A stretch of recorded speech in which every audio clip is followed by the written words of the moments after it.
सभी लोगों को नमस्कार। मैं इस वीडियो में या इसके बाद जो वीडियो बनाऊंगा उसमें प्रोपोजिशनल लॉजिक और प्रेडिकेट लॉजिक को कवर करूंगा। और प्रोपोजिशनल लॉजिक में जैसे प्रोपोजिशन क्या होता है, ट्रुथ टेबल क्या होता है, टाटोलॉजी, सैटिस्फैक्ट्री, कॉन्ट्रडिक्शन, अलजेब्रा ऑफ प्रोपोजिशन और थ्योरी ऑफ इन्फ्रेंस, ये चीज़ें कवर करूंगा। प्रेडिकेट लॉजिक में फर्स्ट ऑर्डर प्रेडिकेट क्या होते हैं, वेल फॉर्म फार्मूला क्या होता है, और क्वांटिफायर क्या होता है, इन्फ्रेंस क्या होता है, थ्योरी ऑफ प्रेडिकेट लॉजिक, ये सब मैं डिस्कस करूँगा। बेसिकली थ्योरी ऑफ लॉजिक क्या चीज़ होती है, ये एक तरीके से मैथमेटिकल लॉजिक होता है जो कि जिसके अंदर आप लॉजिकल स्टेटमेंट को पढ़ते हैं, आर्गूमेंट्स पढ़ते हैं और उससे कैसे इन्फ्रेंस निकाला जाता है, वो चीज़ हम स्टडी करते हैं। जैसे अगर देखा जाए कि x प्लस 5 = 8 अगर लिखा जाए एक स्टेटमेंट, तो इससे इन्फ्रेंस आप क्या निकालेंगे कि x = 3 है। अगर ये स्टेटमेंट ट्रू है तो ये भी फॉर एवर ट्रू रहेगा। तो इस तरह से मतलब इन्फ्रेंस निकालते हैं, बहुत ही सिंपल स्टेटमेंट लिखा गया है। अब देखिए जो ब्रांचेज ऑफ लॉजिक हैं उसमें कौन कौन सी है। प्रोपोजिशनल लॉजिक है जिसमें हम स्टेटमेंट के बारे में स्टडी करते हैं। जैसे अभी थोड़ी देर पहले मैंने x + 5 = 8 या x = 3 लिखा था, वो एक स्टेटमेंट ही है। और इसके बाद जो है स्टेटमेंट एक तरीके से सेंटेंस होता है, लेकिन सारे सेंटेंस आपके स्टेटमेंट नहीं होते हैं। वही सेंटेंस स्टेटमेंट हो सकता है जिसकी ट्रुथ वैल्यू हम डिसाइड कर सकते हैं। ट्रुथ वैल्यू दो तरह के होते हैं, या तो ट्रू होगा या तो फॉल्स होगा। अब जैसे अगर कोई बोलता है कि सन इज राइजिंग इन ईस्ट, तो sun is rising in east क्या है, सही है, इसकी ट्रुथ, इस स्टेटमेंट की ट्रुथ वैल्यू ट्रू होगी। अगर कोई बोलता है सन इज राइजिंग इन वेस्ट, तो इसकी ट्रुथ वैल्यू क्या होगी, फॉल्स होगी। वो भी हमेशा के लिए, ये नहीं होगा कि 2025 में एक जो ट्रू है वो 2027 में फॉल्स हो जाएगा, ऐसा नहीं है, फॉर एवर होगा। और प्रेडिकेट लॉजिक जो होता है वो जनरलाइजेशन ऑफ प्रोपोजिशनल लॉजिक होता है। ये सब आगे चल के डिस्कस होगा। और उसमें क्वांटिफायर वगैरह हम पढ़ते हैं, फॉर ऑल, देयर, एग्जिस्टेंशियल, ये सब चीज़ें पढ़ेंगे। फिर मॉडल लॉजिक एक होता है कि इसमें हम लोग लॉजिकली कैसे स्टेटमेंट डिज़ाइन करते हैं, उसके लिए होता है। और डिस्क्रिप्शन लॉजिक एक होता है जो कि कंबाइन करता है लॉजिक को और ऑन्टोलॉजी को, और ये फिलॉसफी में यूज़ होने वाला वर्ड है जो कि नॉलेज रिप्रेजेंटेशन के काम में आता है। और ये आप जानते हैं कि ये जो प्रोपोजिशनल और प्रेडिकेट लॉजिक है, एआई के अंदर इसका यूज़ नॉलेज रिप्रेजेंटेशन के लिए ही है। टेम्पोरल लॉजिक होता है, study time and temporal relationship, सब टर्मिनोलॉजी है, मतलब लॉजिक, ब्रांच ऑफ लॉजिक के ब्रांचेज ऑफ लॉजिक हैं। अब मेन पॉइंट पे आते हैं कि प्रोपोजिशन क्या होता है। तो प्रोपोजिशन क्या है, जस्ट ए स्टेटमेंट ही है, यानी कि प्रोपोजिशन का सिनोनिम्स आप स्टेटमेंट कह सकते हैं। तो स्टेटमेंट एक डिक्लेरेटिव सेंटेंस होता है। डिक्लेरेटिव सेंटेंस मतलब आप कुछ स्टेट डिक्लेयर करते हैं कि ये चीज़ ऐसा है। जैसे अगर कोई अपना नाम ही बोलता है कि माय नेम इज़ समथिंग, अब वो नाम क्या हुआ, डिक्लेरेशन ही हुआ। अब वो नाम गलत भी हो सकता है, सही भी हो सकता है। अब उसके आईडी कार्ड से, अगर आइडेंटिटी कार्ड से अगर मैच कराया जाएगा, सही निकलेगा तो उसने जो भी डिक्लेरेशन किया वो सही माना जाएगा, अदरवाइज गलत माना जाएगा। मतलब उस स्टेटमेंट की या डिक्लेरेटिव सेंटेंस की ट्रुथ वैल्यू ट्रू हो सकती है या फॉल्स हो सकती है। जैसे यहाँ पे कुछ एग्जांपल दिए गए हैं कि 3 + 3 = 6, ये किसी ने मान लीजिए बोला, एक डिक्लेरेशन सेंटेंस है, डिक्लेयर किया, या इसको स्टेटमेंट हम बोलेंगे या प्रोपोजिशन भी कह सकते हैं। क्यों प्रोपोजिशन या स्टेटमेंट कह सकते हैं कि इसकी ट्रुथ वैल्यू डिसाइड आप कर सकते हैं। 3 + 3 = 6 होता है, ये बात सबको पता है, तो इस नाते इसकी ट्रुथ वैल्यू ट्रू आ जाएगी। लेकिन दूसरा जैसे लिखा है 3 + 3 = 7, ये भी एक स्टेटमेंट है, किसी ने डिक्लेयर किया, किसी ने बताया, किसी ने बोला, लेकिन इसकी ट्रुथ वैल्यू क्या है, फॉर एवर फॉल्स है। ये नहीं कि अभी फॉल्स है तो कुछ दिन के बाद ट्रू हो जाएगा, कुछ समय के बाद ट्रू हो जाएगा। तो चाहे पहला था या दूसरा था, for ever truth value fix है। पहले वाले का ट्रुथ वैल्यू हमेशा के लिए ट्रू रहेगा, दूसरे वाले का ट्रुथ वैल्यू हमेशा के लिए फॉल्स रहेगा। तो वही जस्टिफिकेशन यहाँ लिखा गया है, both are statement but first is true and second is false, मतलब फर्स्ट की ट्रुथ वैल्यू ट्रू है और सेकंड की ट्रुथ वैल्यू फॉल्स है। अब जैसे ये थर्ड स्टेटमेंट लिखा गया, x plus y is greater than 1, तो ये x plus y is greater than 1 ये डिपेंड करेगा कि x और y की वैल्यू आप यहाँ क्या रख रहे हैं। अगर x की वैल्यू आप 5 रख दिए, y की वैल्यू 1 रख दिए, तो आपकी ट्रुथ वैल्यू सही हो गई। लेकिन x की वैल्यू अगर आप -5 लिख दिए और y की वैल्यू +2 लिख दिए, तो ये चीज़ आएगी -3 के बराबर, यानी कि ये आपका गलत है, यानी कि ट्रुथ वैल्यू क्या हो गई, इसकी फॉल्स हो गई। तो इसकी ट्रुथ वैल्यू वेरी कर रही, कभी ट्रू कभी फॉल्स, तो ये स्टेटमेंट की कैटेगरी में नहीं आएगा। अगर आप x plus y equal to 5 लिख देते हैं, तो भी ये ट्रुथ वैल्यू इसकी वेरी करेगी, कुछ देर के लिए कभी सही होगा कभी गलत होगा। तो जैसे 2 3 अगर रख देते हैं, x की जगह 2 y की जगह पे 3, तब तो ट्रुथ वैल्यू ट्रू आ जाएगी। लेकिन अगर आप x की जगह पे 3 लिख देते हैं, y की जगह 4 लिख देते हैं, तो ट्रुथ दैट इज इसका सम 5 के बराबर नहीं है, तो ट्रुथ वैल्यू क्या आ जाएगी, फॉल्स आ जाएगी। तो ये आपका प्रोपोजिशन नहीं कहा जाए, क्योंकि इसकी ट्रुथ वैल्यू बदल रही है। तो जो भी ट्रुथ वैल्यू हो, चाहे ट्रू हो या फॉल्स हो, वो हमेशा के लिए हो, ये ना हो कि कुछ देर के लिए हो, कुछ देर के लिए कुछ देर के लिए ट्रू हो, कुछ देर के लिए फॉल्स हो, ऐसा नहीं होना चाहिए। और ये इसकी ट्रुथ वैल्यू दो ही तरह की होती हैं, चाहे ट्रू होती है चाहे फॉल्स होती है। इसी नाते इस प्रोपोजिशनल लॉजिक को हम लोग टू वैल्यूड लॉजिक भी बोलते हैं। तो अब इसके बाद हम लोग देखते हैं कुछ और एग्जाम्पल। जैसे देखिए यहाँ पे लिखा गया है the sun rises in the east, तो इसकी ट्रुथ वैल्यू हमेशा के लिए ट्रू होगी, इस नाते ये प्रोपोजिशन हो जाएगा। 2 + 4 = 6, इसकी भी ट्रुथ वैल्यू हमेशा के लिए ट्रू रहेगी, इस नाते ये भी क्या हो जाएगा, proposition. The sun rises in the west, तो ये ट्रुथ वैल्यू हमेशा के लिए फॉल्स है, इसी नाते ये भी प्रोपोजिशन होगा। डू यू स्पीक हिंदी, अब ये जो क्वेश्चन मार्क वाले जितने भी सेंटेंस होते हैं वो स्टेटमेंट नहीं होते हैं, क्योंकि इसमें कुछ डिक्लेरेशन नहीं किया जा रहा है। अब इसके बाद जो है अगर हम, तो वो प्रोपोजिशन नहीं है। लेकिन अगर हम बात करें 4 - x = 8, तो ये भी x की वैल्यू आप क्या पुट करते हैं उस पर डिपेंड करेगा कि ये ट्रू है कि फॉल्स है। अगर -4 पुट कर देते हैं x की जगह, तब तो ट्रू आ जाएगा, लेकिन कुछ और पुट करेंगे तो हमेशा फॉल्स आएगा। तो मतलब भले एक ही इंस्टेंस पे ही ट्रू हो रहा है, लेकिन बदल रहा है, सारे वैल्यूज़ के लिए तो फॉल्स आ रहा है, लेकिन एक इंस्टेंस पे ट्रू हो जा रहा है, तो बदल रहा है, दो अलग अलग तरह के ट्रूथ वैल्यू रख रहा है। तो इसलिए ये भी आपका प्रोपोजिशन नहीं है, इसी नाते यहाँ पे नो लिखा गया है। क्लोज द डोर, तो जितने भी ऑर्डर टाइप के सेंटेंस होते हैं वो यानी कमांड टाइप के, वो आपके प्रोपोजिशन नहीं होते हैं। What a hot day, exclamation sign वाले जितने सेंटेंस होंगे वो भी आपके प्रोपोजिशन नहीं होते हैं।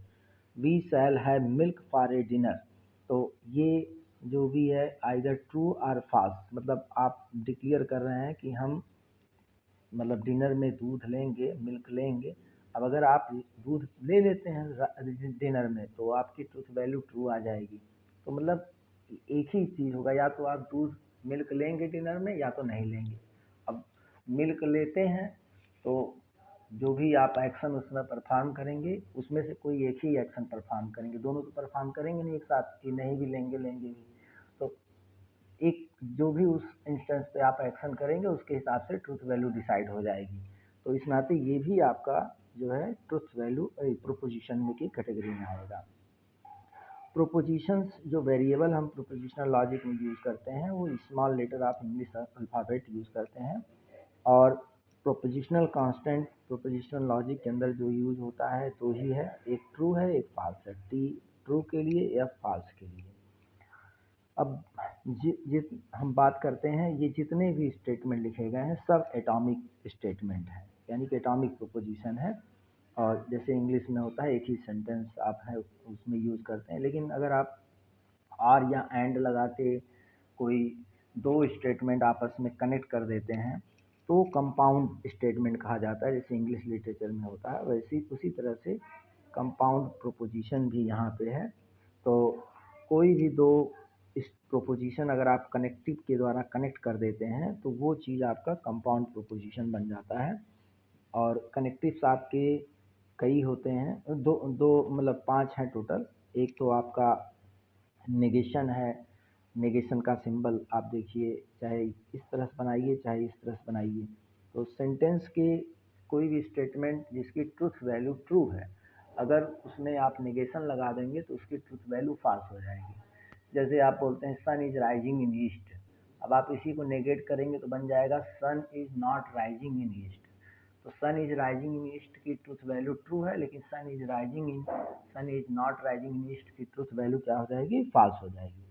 तो पी अगर कोई एक स्टेटमेंट है, जैसे बोल रहे हैं P such that sun is rising in east, तो नेगेशन पी क्या हो जाएगा, sun is not rising in east. P such that के आगे आप लिख दीजिए sun is rising in east.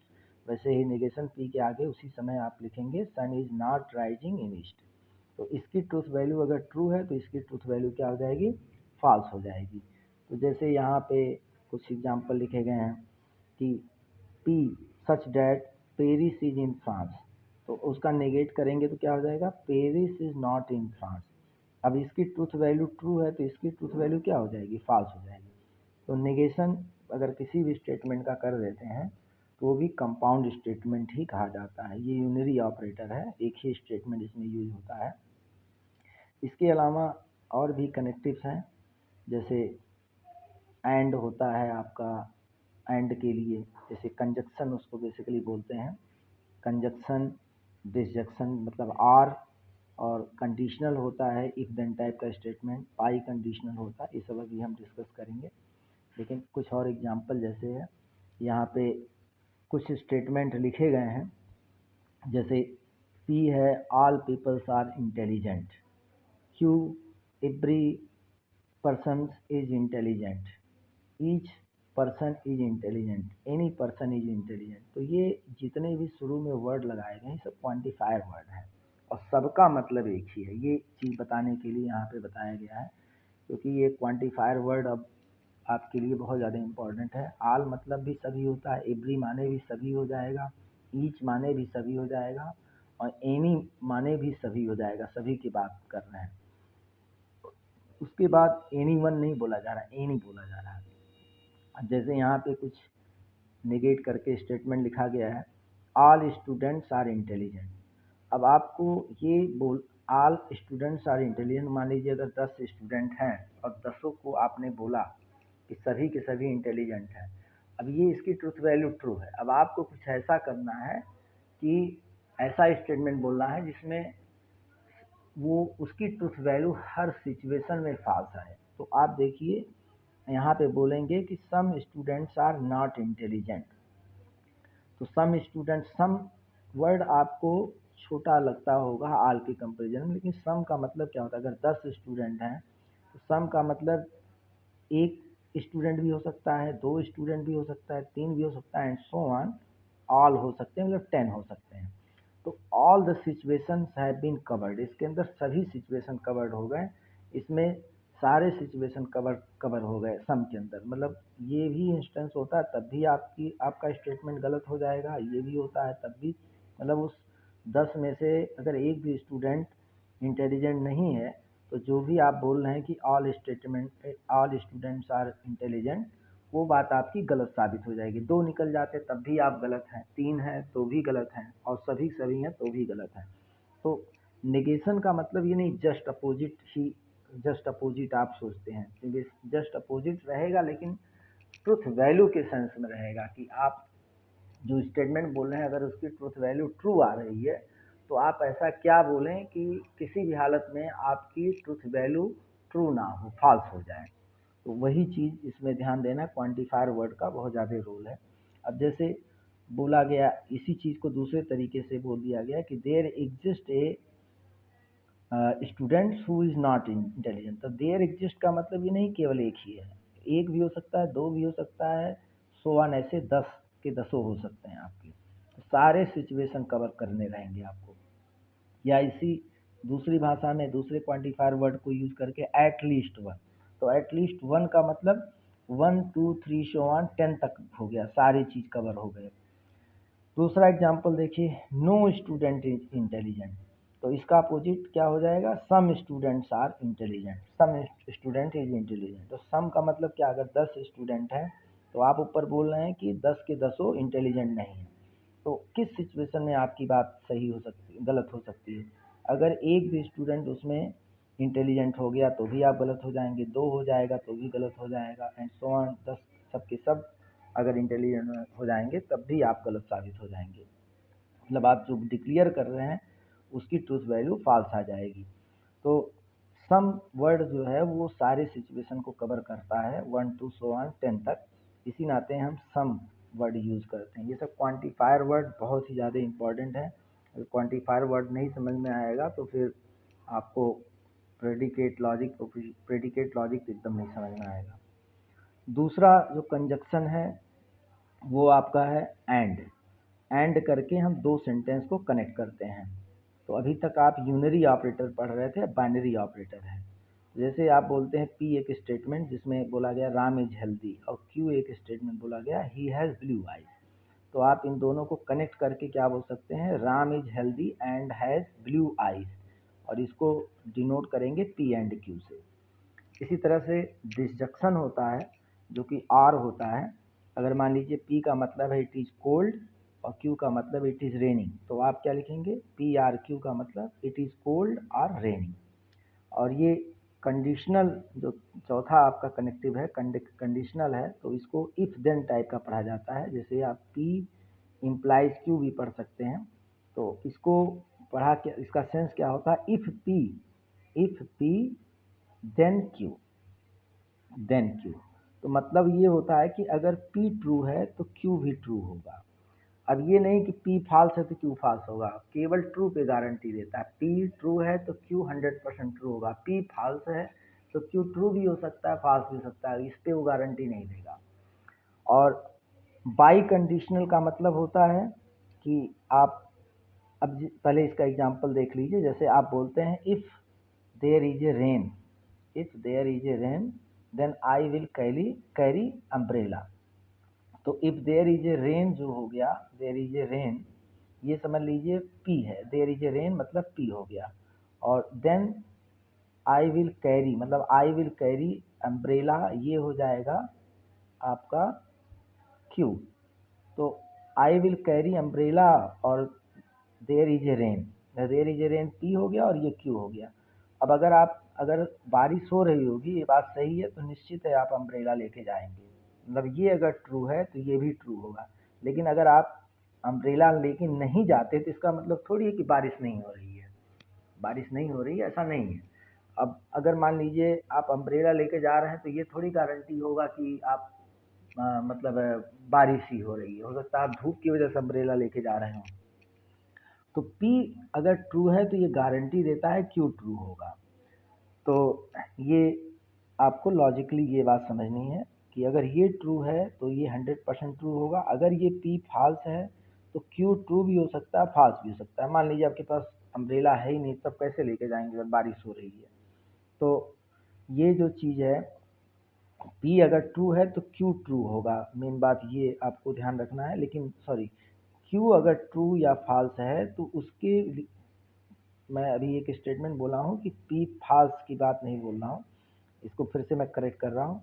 अगर P ट्रू है तो Q 100% ट्रू होगा, लेकिन अगर Q आपका फॉल्स हो गया या ट्रू हो गया तो वो गारंटी नहीं देगा कि P ट्रू है कि फॉल्स है।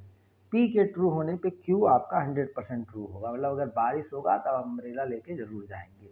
लेकिन आप अम्ब्रेला नहीं लेके जा रहे हैं या जा रहे हैं तो ये इंश्योर नहीं करेगा कि बारिश हो रही है कि नहीं हो रही है।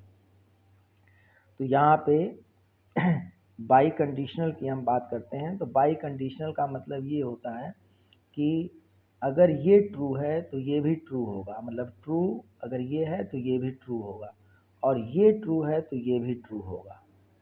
ये चीज़ आपको ध्यान देना है, दोनों तरफ बाई कंडीशनल है।